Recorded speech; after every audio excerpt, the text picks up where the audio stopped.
कुछ लोग तुम्हें समझाएंगे, वो तुमको खौफ दिलाएंगे। जो भी है वो हो सकता है, आगे कुछ भी हो सकता है।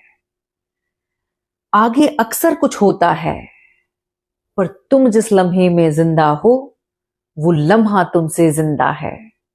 ये वक्त नहीं फिर आएगा, तुम अपने मन की कर गुजरो, जो होगा देखा जाएगा। दोस्तों, हम सबकी लाइफ में हम गलतियां करते हैं, लेकिन हमारा माइंडसेट ये तय करता है कि हम उन गलतियों से टूटेंगे या उन गलतियों से सीखकर स्वयं को तराशेंगे। आज इस वीडियो के माध्यम से मैं अपनी लाइफ की वो 5 अहम गलतियों का साझा करना चाहूंगी, जिनसे मैंने सीखा और आज वही गलतियां मेरी सबसे बड़ी ताकत बनी हैं। पहली और सबसे बड़ी गलती, अपने समय का दुरुपयोग करना। मैंने अपनी लाइफ में बहुत समय के साथ लापरवाही की है और इस उम्मीद से मैं जुई कि ये भ्रम था कि अपना टाइम आएगा, लेकिन जो समय खराब किया उसने मुझे ये सिखाया कि मेरा टाइम कभी नहीं आएगा, बल्कि मेरा टाइम जा रहा है। और जब ये समझ में आया, उस दिन से मैंने अपनी लाइफ को और अपने समय को रिस्पेक्ट करना शुरू किया और जिम्मेदारी के साथ जीना शुरू किया। और जब रिस्पॉन्सिबिलिटी के साथ जीना शुरू किया तो ये बात समझ में आई कि समय उसका आता है जो भविष्य की कल्पना नहीं, हर दिन जिम्मेदारी के साथ, कंसिस्टेंसी के साथ अपने लक्ष्य पर काम करता है और आगे बढ़ता है। दूसरी जो गलती थी वो ये थी कि स्वयं पे भरोसा ना करना और डिसीजन मेकिंग पुअर होना। ये मेरा व्यक्तिगत अनुभव है कि जिस व्यक्ति का स्वयं में भरोसा नहीं होता है तो उसका निर्णय भी अक्सर गलत होता है, क्योंकि वो हमेशा घबराई हुई स्थिति में होता है और उससे वो निर्णय गलत होते हैं।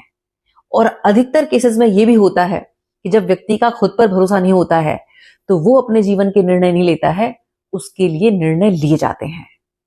और जिस व्यक्ति के जीवन में कोई और निर्णय लेता है तो लाइफ में अगर कुछ ऊपर नीचे होता है, वो निर्णय अगर गलत साबित होता है, तो ऐसा व्यक्ति हमेशा रिग्रेट, गिल्ट में जीता है, दोष भावना में जीता है, क्योंकि उसे ये लगता है कि ये डिसीजन किसी और का था, अगर मैंने लिया होता तो कुछ बेटर होता।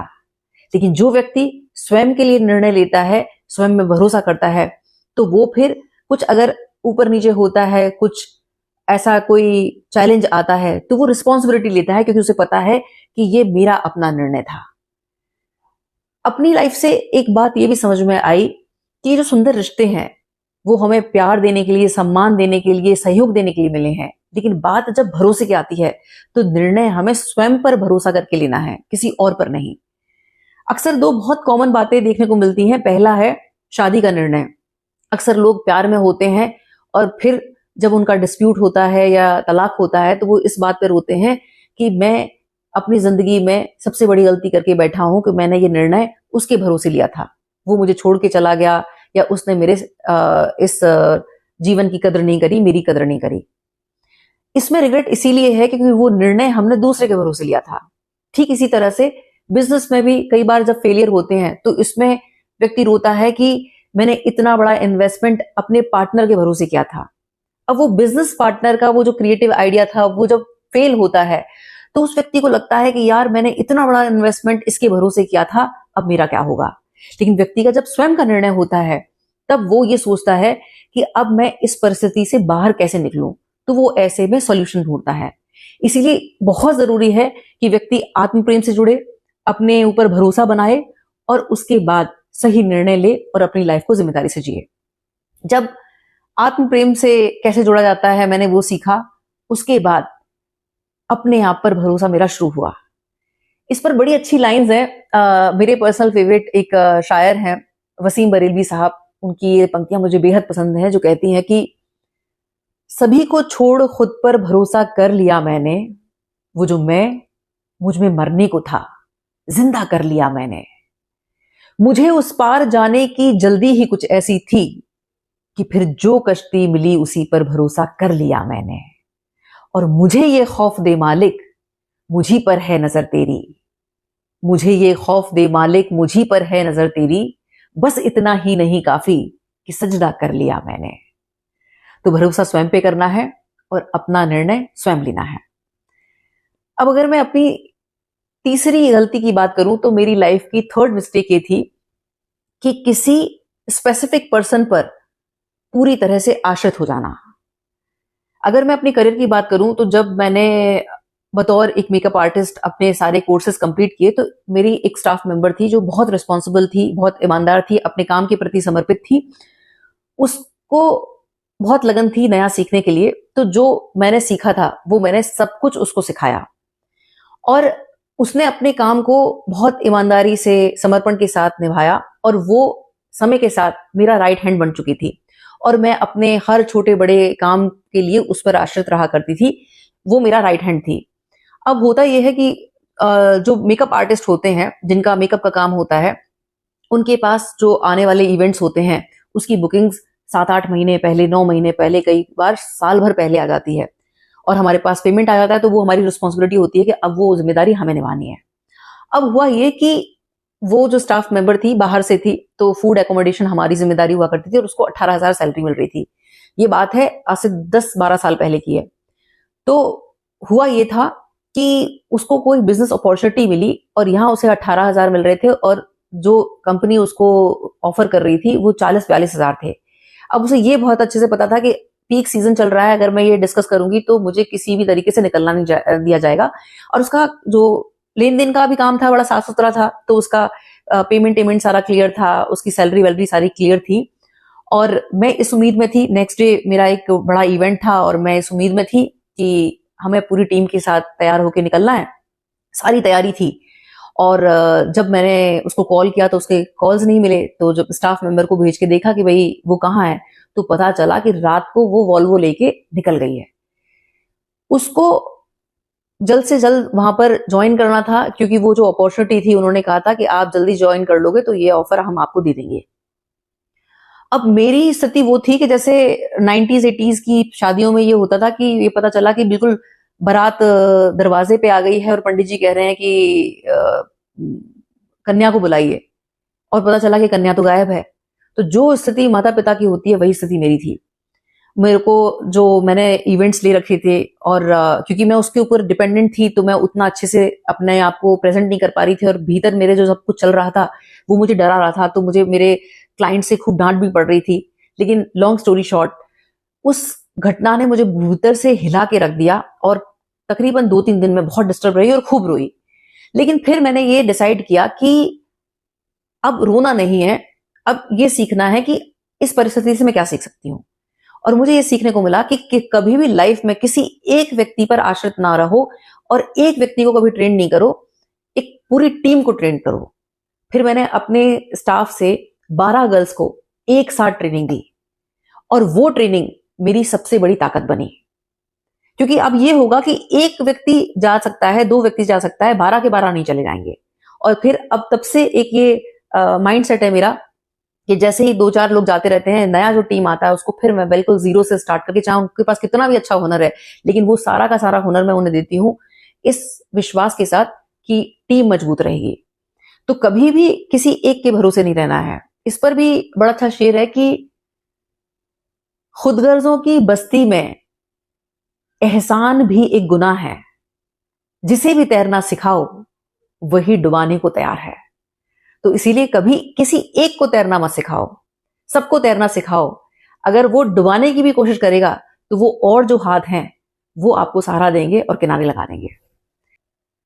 दोस्तों, चौथी अगर मैं गलती की बात करूं तो मेरी चौथी गलती थी प्रार्थना के भरोसे बैठे रहना और कर्म नहीं करना। मुझे लगता था दिया बाती जलाओ, भगवान से प्रार्थना करो और एक दिन किस्मत ऐसी चमकेगी, अचानक सब कुछ बदल जाएगा और मेरे सारे सपने पूरे हो जाएंगे। लेकिन समय ने मुझे ये सिखाया कि मात्र प्रार्थना से कुछ नहीं बदलता, उस व्यक्ति के जीवन में बदलता है जो प्रार्थना के साथ साथ अपनी पात्रता पर भी काम करता है, नियमित कर्म करता है। इस पॉइंट को बहुत आसानी से हम एक क्लैरिटी के साथ समझेंगे कि 2 लड़के थे जो कि इंग्लिश सीखना चाहते थे। तो पहला लड़का दूसरे से कहता है कि गुरु अंग्रेजी सीखनी है। तो दूसरा बोलता है यार मुझे भी सीखनी है। तो बोले और तो सब कुछ दिक्कत नहीं है, बस एक प्रॉब्लम है। तो बोले कि क्या? कि वो जो प्रोनाउंसिएशन होता है ना, बस मेरा वो गड़बड़ है। तो दूसरा वाला कहता है अरे गुरु मेरा भी यही गड़बड़ है। मतलब सीखने वाली बात यह है कि वो जो दूसरा वाला व्यक्ति है वो प्रोनाउंसिएशन को गलत भी नहीं बोल पा रहा है। जो गलत भी नहीं बोलने का साहस कर पा रहा है वो सही कैसे बोलेगा। व्यक्ति तब सीखता है जब वह गलती करता है और अपनी गलती में सुधार करता है। अब मेरे जैसा कोई व्यक्ति है जो ये चाहता है कि उसको राष्ट्रीय अंतरराष्ट्रीय लेवल का मंच मिल जाए, लेकिन वो हर दिन अभ्यास नहीं करेगा, अपनी गलतियों से सीखेगा नहीं, तो वो कैसे सोच सकता है कि उसकी प्रार्थनाएं सुनी जाएंगी और उसे मंच मिलेगा। अगर मंच मिल भी गया तो क्या उसका साहस बनेगा कि वो बोल पाए? और अगर सोच सिफारिश से एक मंच मिल भी गया तो दोबारा नहीं मिलेगा, दोबारा मिलेगा काबिलियत से। इसीलिए हमें हर दिन कंसिस्टेंसी के साथ अपने कर्म को करना है और भगवान की प्रार्थना में सिर्फ स्ट्रेंथ मांगनी है, भगवान से काबिलियत मांगनी है। दोस्तों, मेरी 5वीं गलती थी कि सभी रिसोर्सेज होने के बावजूद मैंने अपनी इंग्लिश पे कभी काम ही नहीं किया। मतलब समझ में मुझे बहुत अच्छे से आता था, लेकिन जब बात प्रैक्टिस की आती है तो वो मैंने कभी की नहीं। और उसका परिणाम ये हुआ कि बतौर स्पीकर जब मुझे इन्विटेशंस मिलने लगे, जब मैं कॉलेजेस में, स्कूल्स में जाने लगी, तो जो और गेस्ट आते थे वो हमेशा अपनी बात प्रभावशाली तरीके से इंग्लिश में करते, अपनी स्पीचेस इंग्लिश में देते और मुझे मजबूरन हिंदी में बोलना पड़ता। और उस मोमेंट मुझे बहुत रिग्रेट होता था कि काश मैंने उस समय को सदुपयोग किया होता और अपनी प्रैक्टिस जारी रखी होती, तो आज मैं भी एक इम्पैक्ट के साथ अपनी बात कह पाती इंग्लिश में। लेकिन कुछ ग्रेट लीडर्स को सीखने सुनने के बाद एक बात बड़ी अच्छी से समझ में आई कि जो भाषा है वो इंप्रेशन के लिए नहीं, इम्पैक्ट के लिए और कनेक्शन के लिए मिली है। और कनेक्शन तब बनता है जब हमारा इंटेंट प्योर होता है, जब हमारे भीतर ये नियत होती है कि हम औरों को सर्व करें। तो जब ये पवित्रता हमारे भीतर से आती है तो नहीं मायने रखता है कि हम किस भाषा का प्रयोग कर रहे हैं, और वही हमारी यूएसपी बन जाती है। और एक और बड़ी सुंदर बात सीखने को मिली कि अगर हम किसी स्टेट में हैं, जैसे गुजरात में है, राजस्थान में है, पंजाब में है, और वहीं की जो लोकल लैंग्वेज है वो हमें अगर आती है, तो इंग्लिश या हिंदी बोलने के बजाय अगर हम अपनी उसी भाषा में अपनी बात कहेंगे तो लोगों का कनेक्शन और स्ट्रांग बनेगा और लोग इस बात पर भरोसा करते हैं कि अरे ये तो हमारा अपना है। तब लोग हमें जज नहीं करते हैं, हमारा वेलकम होता है, हमें बहुत प्यार से सुना जाता है। दोस्तों, यहां ये मैं बताना चाहती हूं कि जब अपनी गलती को स्वीकारा और उससे सीखा तो आज वही पहचान बन गई है। मतलब आज ये होता है कि जो लोग मुझे नाम से नहीं जानते हैं तो वो भी कहते हैं कि अरे वो मैम कौन थी जिनका शायराना अंदाज था, जो अपनी बात हिंदी में कहती हैं। तो ये होता है जब हम अपनी उस कमी को अपनी ताकत बनाकर पेश करते हैं। अगर हम अपने से ही हमेशा इस रिग्रेट में रहेंगे कि यार मैंने कुछ कर लिया होता, सीख लिया होता, तो लोग भी हमें जज करेंगे। तो अपनी उस कमी को अपनी ताकत बनाना है और साथ ही साथ इंग्लिश एक ग्लोबल लैंग्वेज है, उसे भी सीखना है। क्योंकि अगर नेशनल इंटरनेशनल लेवल पर अगर लोगों से कनेक्शन की बात है तो वहां इंग्लिश आनी बहुत जरूरी है, तो उस पर भी काम करना है। दोस्तों, जीवन अनमोल है, छोटा है, उसे जिम्मेदारी से जिएं और अंत में इस बात का विचार करें कि हो बेकसूर तो होने से कुछ नहीं होगा, और सबूत पेश कीजिए, रोने से कुछ नहीं होगा। और दिए दियों से जलाकर जमीन रोशन कर, दिए जमीन में बोने से कुछ नहीं होगा। और वजह तलाश करो अपने हार जाने की, वजह तलाश करो अपने हार जाने की, किसी की जीत पर रोने से कुछ नहीं होगा। विचार कीजिए। बहुत बहुत आभार। नमस्कार। जय श्री राम।